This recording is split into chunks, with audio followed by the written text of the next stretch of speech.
Okay, on today's video I'm going to do an update of the trailer and I'll show you where I do most of my cutting and cabinet work. It's a shed we bought, I believe 5 years ago. It's a Shelter Logic. Some people nickname them Shelter Tragic, mostly because of the ones that get sold by places like Canadian Tire that just have poly tarps. This one we ordered. Shelter Logic has a complete line of PVC tarped sheds. If you get PVC, you see it's a woven material. It's thicker than the poly, and it's also sunlight resistant, which is the main thing that destroys the cheap Shelter Logic sheds and other companies' sheds that use poly tarps. Poly tarps, if you live in an area with bright sunshine, you're only going to get a year before they start slicing themselves into ribbons. It has nothing to do with the wind. It has to do with the fact they're not sunlight resistant. You see I've got a little air conditioner in here.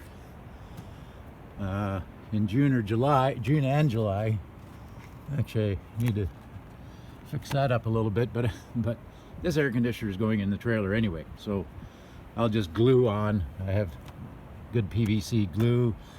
I have extra stuff from cutting out. This rear door is just something simple I built, and I have extra stuff to repair that hole.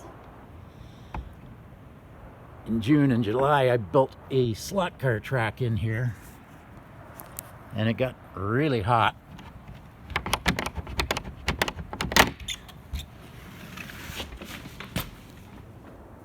So I installed the air conditioner, which didn't really do a heck of a lot except when the sun wasn't shining. When the sun's shining in here on a green colored shed, it gets very, very hot. So I actually air conditioned it by running a sprinkler on the top of it to keep it cool, and that worked. Cost me an extra $100 in my water bill, but it worked. At any rate, what I wanted to show you, here's the table saw. That's our tow vehicle, the 2017 Ford Transit.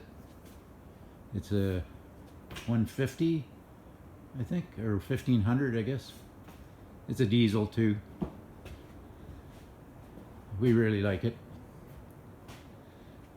There's the table saw, jigsaw, and this is actually a jig for cutting the slots on a slot car track.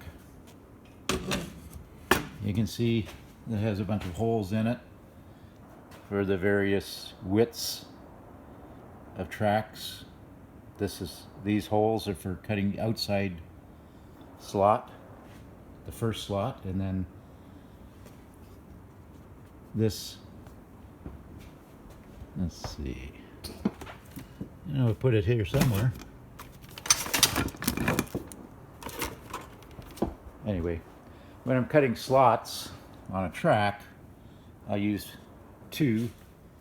It's actually just a 1/8" slot car axle and a gear to stop it from going down. But what I use this for on the construction of the trailer, using a single pin here, you can just drill a hole partway through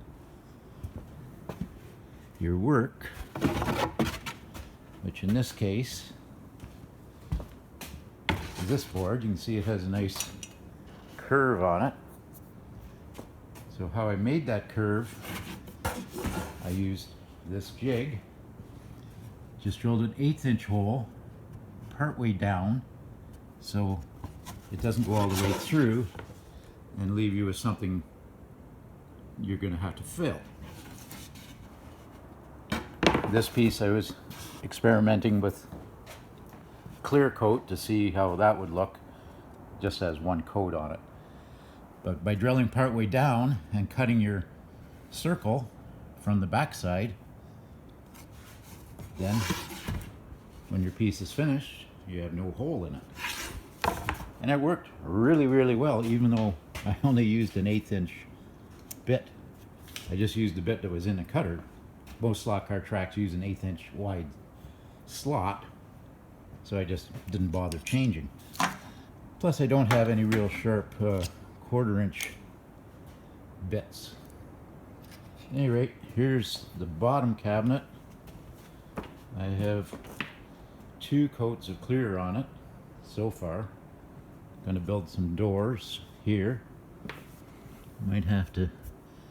I'll probably have to give it a little bit of a buff. It looks like it needs another coat. I may have to take it in the basement for the last coat. It's kind of cold out here. Anyway, there's a chop saw, table saw. That's pretty well all I use. I have a big air compressor here for running the nail gun. A bunch of sanders. Anyway, I have a lot of tools. I'll just leave the light on in here because I'm coming right back out. So we'll walk back to the garage where you see all this sawdust. That's not from me walking back and forth. It's because it got really icy one day. I didn't want to put salt down on the lawn. So we spread a bunch of sawdust to make a walkway. It'll just blow away in the spring. Some of it will melt into the lawn, but it's mostly plywood dust, pine dust. Not gonna hurt anything. I guess I forgot to turn the light on.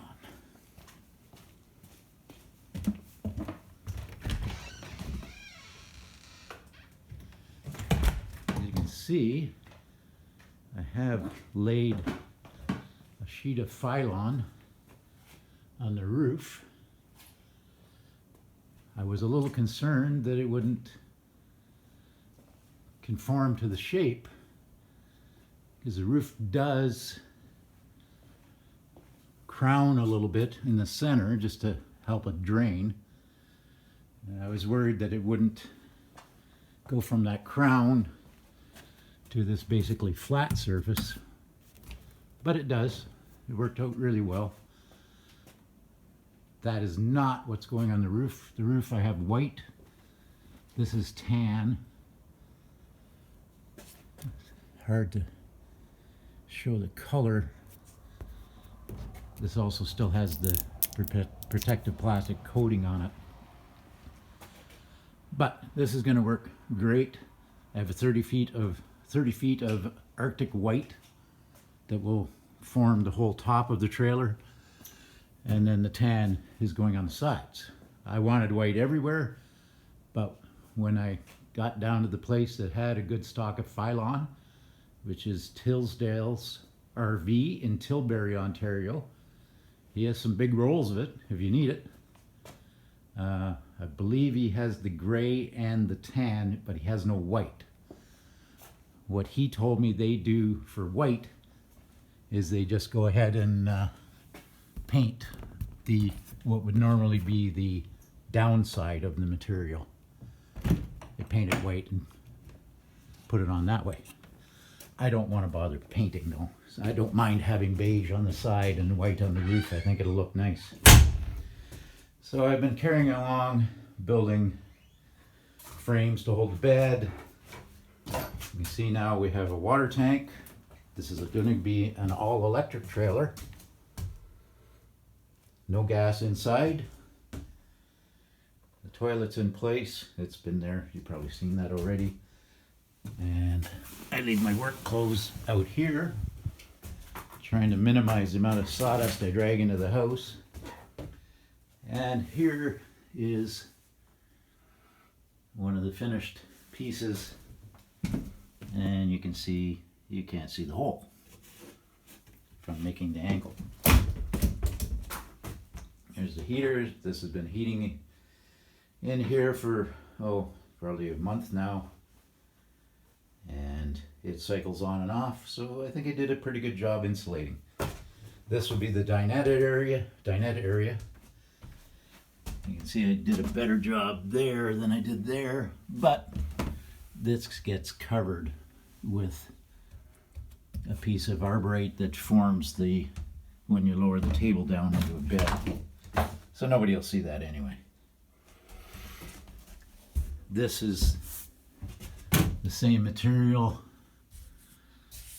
It's what we used to call masonite. I think they just call it hardboard now. I always thought this finish was paper. The fellow at the distributors told me that it's painted on. So, I guess I did make one mistake. The grain's going that way on that one, and this way and this way.